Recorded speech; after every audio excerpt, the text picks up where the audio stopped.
नमस्कार मित्रांनो, सुस्वागतम. मुरांबा मालिकेच्या आजच्या भागामध्ये तुम्हाला असे पाहायला मिळणार आहे की रमा ही मुद्दाम अस्मितला बोलावून घेते आणि दोघे गच्चीवर येतात. मुद्दाम रमा ही हसत लाजत अस्मितबरोबर बोलण्याचा प्रयत्न करते. त्याच वेळेस अक्षय त्या दोघांचे बोलणे मागून ऐकतो. अक्षय तर रमाच्या पाळीवरच असतो की रमा नक्की अस्मितबरोबर खरे प्रेम करते की काय आणि खरंच ते दोघे लग्न करणार काका असे अक्षयला खूप टेन्शन येते.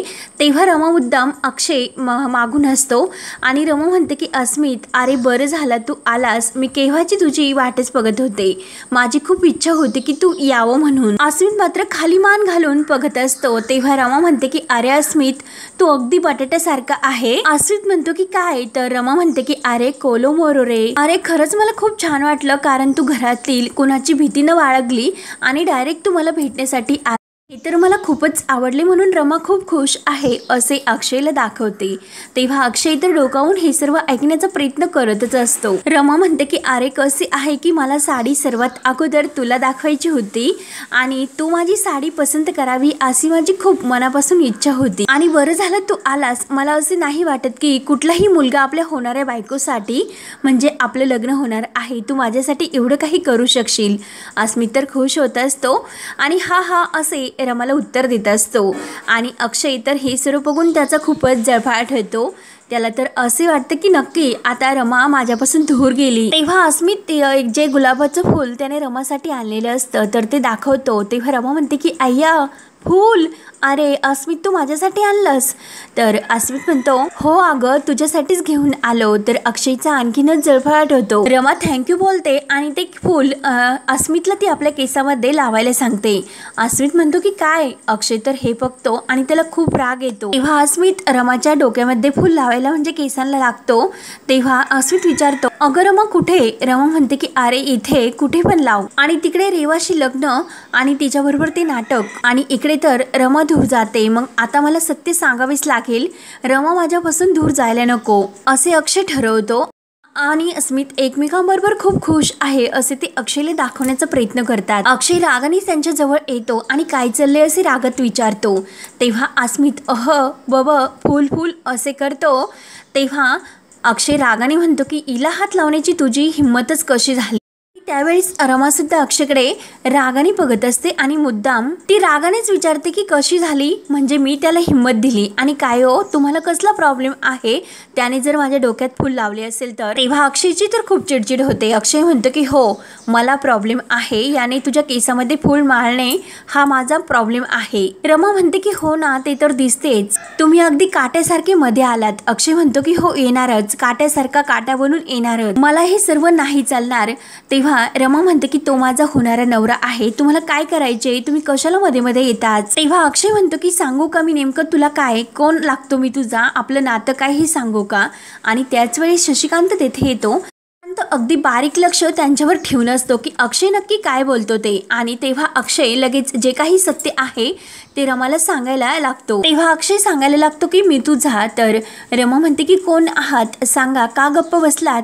तेव्हा अक्षय पुन्हा म्हणायला जातो आणि तोच वेळेस अक्षयचे लक्ष शशिकांत मुकादम याच्याकडे जाते. शशिकांत हे सर्व ऐकतो, हे अक्षयचे लक्ष देते आणि तो लगेच शांत होतो. रमा कुठे ऐकायला तयार असते, रमाला काही कळत नसते. रमा म्हणते की कोण कोण लागतात तुम्ही माझे, गप्प बसलात सांगा ना. आणि आज तर मी काही ऐकणार नाही, तुम्ही जे काही सत्य आहे ते मला सांगावेच लागणार, हो की नाही अस्मित. तेव्हा मात्र अक्षयला आता इतका त्याचा चेंदामेंदा होत असतो की समोर शशिकांत आणि इकडे रमा तर ही मुद्दाम विचारते की काय सत्य आहे, तुम्ही माझे कोण लागतात, नेमकं काय करू हे अक्षयला सुचत नाही. त्याची खूप चिडचिड होते. तेव्हा अक्षय म्हणून जातो की मी तुझा मालक आहे आणि तू तर येथील एम्प्लॉई आहे. तेव्हा रमा म्हणते की शी हे सांगायचे होते तुम्हाला, हे सांगण्यासाठी तुम्ही माझा रोमॅन्टिक मूड घालवला. तेव्हा अक्षय म्हणतो की हे असले प्रकार मला नाही चालणार आणि ही असली थेरव आमच्या घराच्या बागेत बसून करायची नाही, कळलं का तुम्हाला. आणि आणखीन एक गोष्ट, तुम्ही नवरा बायको झालेले नाहीत म्हणून त्या अगोदर मला ही असले काही धंदे तुमचे नाही चालणार. रमा म्हणते की ठीक आहे. अहो अस्मितला म्हणते की अस्मित चल उठ आपण बाहेर जाऊयात. तेव्हा अस्मित म्हणतो की अगं आत्ता माझा मूड नाही, आपण उद्या जाऊयात. रमा कुठे ऐकलायला तयार असते रमा म्हणते की अरे अस्मित उठ. अस्मित मात्र फक्त रमाकडे पाहतो कारण तो अक्षयला खूप घाबरलेला असतो. तेव्हा रमा म्हणते की काय रे, तू तुझ्या असे मित्राला टरकतोस का घाबरतोस? उठ आणि चल, आपण आत्ताच्या आत्ता जातो. तेव्हा अक्षय म्हणतो की नाही, तुम्ही असे अचानक सांगून नाही जाता येणार, त्यामुळे तुम्हाला नाही जाता येणार. तू फक्त आता कामावर आहे, त्यामुळे तू घरातील काम करू शकते, कुठे जाऊ शकत नाही. तेव्हा रमा अगदी रागाने त्याच्याकडे पाहत असते. अक्षय रागाने इतका खेकसतो की काम कर असे बोलून त्या दोघांकडे बघत अगदी रागाने आतमध्ये निघून जात असतो. आणि जसजसा तो आत जातो तसतसा तो रमाकडे अगदी रागाने बघत आत जातो. तेव्हा अस्मित रमाला विचारतो की अगं रमा, हा खेळ आपल्याला असा किती दिवस चालू ठेवावा लागेल? रमा म्हणते की अरे आताच खेळाला सुरुवात झाली. तेव्हा अस्मित म्हणतो की अगं रमा, पण माझी फार गोची होते. अस्मित मात्र इतका घाबरतो आणि घटाघटा एक ग्लास पाणी पिऊन घेतो. रमा म्हणते की हे बघा अस्मित भाऊजी, तुम्हाला जितकं पाणी प्यायचं तुम्ही तितकं पाणी पिऊन घ्या, परंतु हा खेळ मात्र आपल्याला असंच चालू ठेवावा लागेल. त्यानंतर इकडे जान्हवी आणि आनंद फिल्म बघण्यासाठी निघलेले असतात. तर जान्हवी इतकी खुश असते की अरे बेबी, खरंच थँक्यू, तुम्हाला फिल्म बघण्यासाठी नेतो. इतक्या दिवसातून आपण फिल्म बघायला जातो, खरंच मी खूप खुश आहे. तेव्हा आनंद म्हणतो की हो ग. तेव्हा रेवा तिथे असते. रेवा म्हणते की अगं हे तर काहीच नाही, जेव्हा मात्र मी मुकादमांची सून होईल तेव्हा मात्र एंटरटेनमेंट आणि एंटरटेनमेंटच राहील. तेव्हा मात्र फक्त फिल्म्स नाही, trips, just like everyday Sunday and vacations हे सर्व असेल. तर आनंद आणि जान्हवी तसतसे ऐकून खूपच खुश होण्याचे नाटक रेवाला दाखवतात. तेव्हा आनंद म्हणतो की अगं रेवा, कसे आहे की रविवार एकदा आठवड्यातून आला तरच त्यातच महत्त्व राहतं त्याचंच, आणि जर फॉरवर्ड रोजच जर आला तर त्याला काय महत्त्व राहतं. तेव्हा रेवा म्हणते की अरे आनंद दादा, तू असं म्हणजे काय, नेमकं काय म्हणायचे तुला? तेव्हा आनंद म्हणतो की तुमच्या दोघींच्या लेखी मला असे म्हणायचे की तुम्हाला संडे काय आणि मंडे काय, रोजचा दिवस सारखाच असतो. आणि तेवढ्यात आजी येते. आजी म्हणते की चला चला लवकर, सिनेमाला जायला उशीर होईल. तेव्हा जान्हवी म्हणते की आई आजी, अजून सिनेमा सुरू होण्यासाठी 1 तास बाकी आहे. तेव्हा आजी म्हणते की अगं वेळीच जायला नको का, उशीर व्हायला नको. तेव्हा आनंद म्हणतो की आजी अगं हो, आणि मला तर असं वाटतंय सर्वात जास्त तूच ही सिनेमा बघण्यासाठी एक्साइटेड आहे. तेव्हा आजी म्हणते की अरे किती दिवसातून मी असा थिएटरमध्ये सिनेमा बघते. आणि आजी रेवाचे आभार मारते की थँक्स अगं रेवा, तुझ्यामुळे आज मला यांच्याबरोबर सिनेमा बघायला संधी मिळते आणि मी त्यांच्याबरोबर थिएटरमध्ये जाते चक्क. तेव्हा रेवा म्हणते की हो आई आजी, आणि तुम्ही तर माझ्या फॅमिली आहात, जर तुम्ही माझी काळजी घेतली तरच मी तुमची काळजी घेऊ शकते. तेव्हा आजी आनंद आणि जान्हवीला म्हणते की बघ ना कशी बिझनेस माइंडेड आहे. आणि आजी रेवाला म्हणते की हे बघ, आम्ही जाऊ पर्यंत घराची व्यवस्थित काळजी घे, घर तोपर्यंत तुझ्या ताब्यात आहे, घर उघडे टाकून तू इकडे तिकडे भटकू नकोस, हो की नाही? तेव्हा रेवा म्हणते की हो आई आजी, तुम्ही मात्र इकडली काळजी करू नका. आणि ते तिघे निघून जातात. आनंद म्हणतो की तोपर्यंत मी गाडी टाकतो. तेव्हा लगेच रेवा ही लांबून बाय करत असते कारण ती इतकी खुश असते आणि विचार करते की फायनली आज इतक्या दिवसातून अक्षय आणि मला निवांत असा वेळ मिळेल, कारण घरातील तर सर्वजण बाहेर गेलेत आणि म्हणूनच मी सर्वांना फिल्म बघायला पाठवले. असं प्रायव्हसीची ऍक्च्युली मला खूप गरज होती. अक्षयला तर येऊन देच, एकमेकांबरोबर आम्ही टाइम स्पेंड करून एकमेकांबरोबर मुव्हमेंट क्रिएट करू, आणि अक्षय येईपर्यंत जर आम्ही आराम करते असे बोलून ती थोडीशी आत जाते आणि दरवाजा थोडासा बंद असतो. तेव्हा अक्षय घरी येतो आणि अक्षय घरी आल्यानंतर विचार करतो की दार असे बंद का होते, म्हणून ते आई दादा आजी या सर्वांना आवाज देत असतो. आणि हे सर्व कुठे गेले असतील, कुणीच घरातून आवाज सुद्धा देत नाही. आणि तेवढ्यात रेवा ही मस्त ड्रेस घालून खाली येते आणि तिच्या शँडलचा आवाज टकटक येतो. तेव्हा अक्षय समोर पाहतो तर तेला रेवा दिसते आणि तो रेवाकडे पाहत असतो. रेवा तर अगदी रोमांटिक होऊन तिचे लक्ष अक्षयकडे असते आणि म्हणते की अरे अक्षय, आज तर घरात कोणीच नाही. आणि तसतसे ती अक्षय जवळ येते आणि अक्षयच्या चेहऱ्यावरून हात फिरवते आणि तू आणि मी फक्त दोघेच घरात आहोत असे खूप रोमांटिक होऊन बोलते आणि त्याच्या भोवती किरक्या घेत म्हणते की अरे कशी दिसते मी. अक्षय म्हणतो की वाव, खरंच खूप मस्त दिसते. तेव्हा रेवा म्हणते की चल आता एकमेकांबरोबर आपल्याला टाइम स्पेंड करायचा. आणि ती अक्षय बरोबर इतकी जवळ येते आणि अक्षयच्या केसावरून त्याच्या गालावरून प्रेमाचा हात फिरून त्याला आपल्या मिठीत घेण्याचा प्रयत्न करते. अक्षय विचारतो की अगं पण घरचे सर्वजण गेले कुठे? तेव्हा रेवा म्हणते सर्वजण फिल्म बघण्यासाठी गेले. तेव्हा अक्षय विचारतो की रमा आणि अर्था पण? तेव्हा रेवा म्हणते की रमा आणि अर्था क्लिनिकला गेल्यात आणि त्यांना येण्यासाठी खूप वेळ आहे. रेवा म्हणते की अरे फक्त तू आणि मी म्हणून ती अक्षयला जवळ खेचत असते. म्हणून मी हा सर्व प्लॅन केला. तर अक्षय खूप लाजण्याचे नाटक करतो आणि खरंच किती छान, अगं बघेन ना कोणीतरी. रेवा म्हणते की अक्षय कोणी येणार नाही. अक्षय म्हणतो की अगं बघेन ना कोणीतरी आणि थोडासा लांब जातो. तेव्हा रेवा तशी त्याच्या जवळ येते आणि त्याला मागून मिठी मारत म्हणते की कोणीच येणार नाही. अक्षय म्हणतो की अगं असं काय करते, कोणीतरी नक्की येईल. रेवा म्हणते की अरे कोणी येणार नाही, फक्त तू आणि मीच आहोत, आपण एकमेकांबरोबर वेळ घालूया. तेव्हा अक्षय म्हणतो की अगं पण तू असे कपडे का घातलेत. रेवा म्हणते की अरे फक्त तुझ्यासाठी की अगं रेवा तू इतक्या जवळ येऊ नकोस, आता जस्ट मी ऑफिसवरून आलो त्यामुळे असं घाम आल्यासारखं होते, अगदी ओलं ओलं. मी पटकन शॉवर खाली जातो आणि कॉफी पितो म्हणजे मला फ्रेश वाटेल. रेवा म्हणते की ओके जा, तोपर्यंत वाट पाहते. तेव्हा अक्षय म्हणतो की असा गेलो आणि असं आलो आणि तो रेवाकडे बघून खुश असल्याचं नाटक रेवाला दाखवतो. ओके माय लव असे प्रेमाने बोलून आतमध्ये जातो. रेवा आलो ग असे बोलून तो लाजत गाजत आतमध्ये जातो.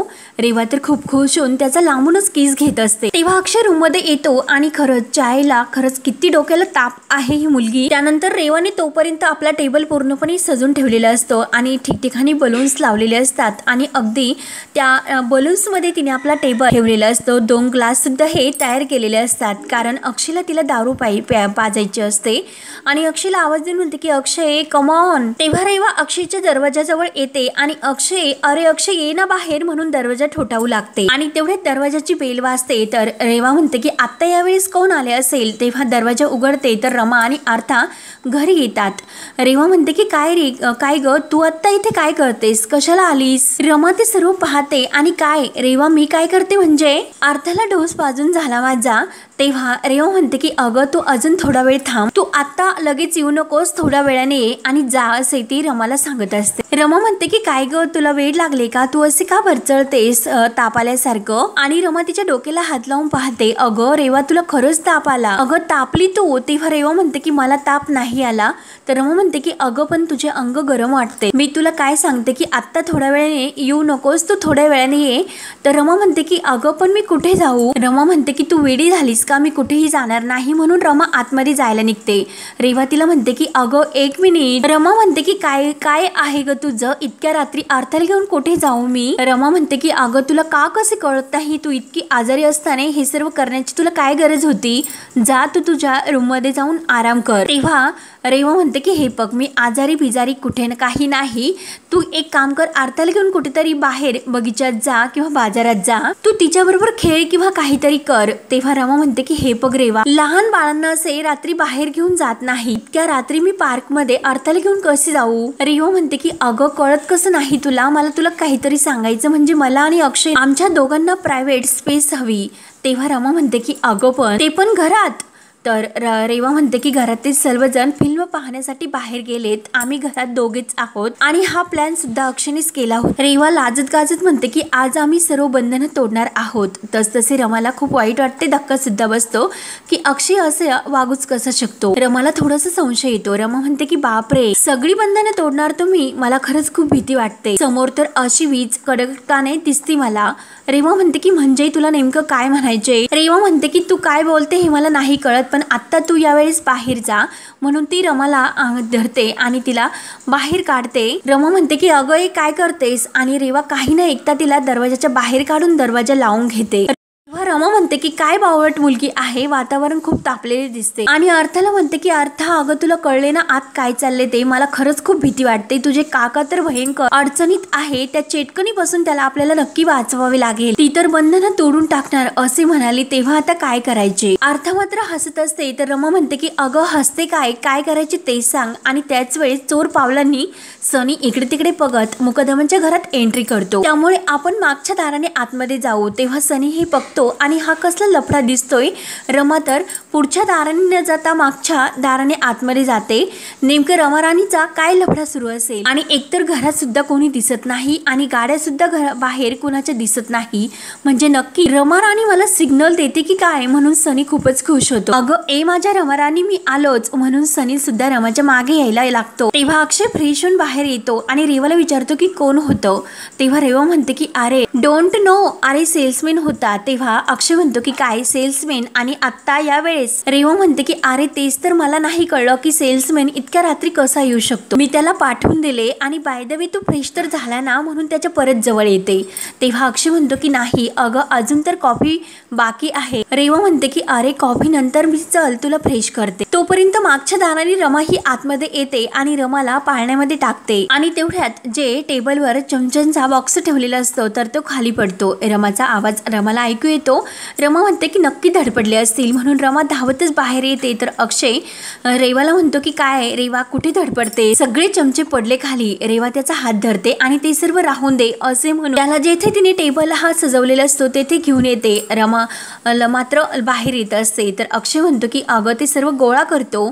रेवा म्हणते की अरे ते सर्व राहून दे आणि त्याला खुर्चीवर बसून ते 2 ग्लासमध्ये ती दारू होते. अक्षय म्हणतो की एवढी इतकी रागाने रेवाकडे पाहत असतो आणि त्याच वेळेस चोर पावलांनी जिन्यावरून रमा एक एक पाऊल टाकत खाली येते आणि त्या दोघांना बघत असते. रेवा त्यांच्यासाठी 2 ग्लास भरते आणि प्रेमाने अक्षयला म्हणत असते चेअर्स. तर अक्षय आणि रेवा एकमेकांच्या ग्लासाला ग्लास देऊन दारू प्यायला सुरुवात करते. रेवा तर तिची दारू पिऊन घेत असते परंतु अक्षय मात्र फक्त ग्लासकडे पाहत असतो आणि परत ग्लास खाली ठेवतो. एक मोरपीस घेते आणि अक्षय जवळ येऊन त्याच्या गालावरून इकडे तिकडे फिरवते. अक्षय मात्र खूप हसत असतो आणि सॉलिड तयारी आहे रेवा, अगदी सॉलिड.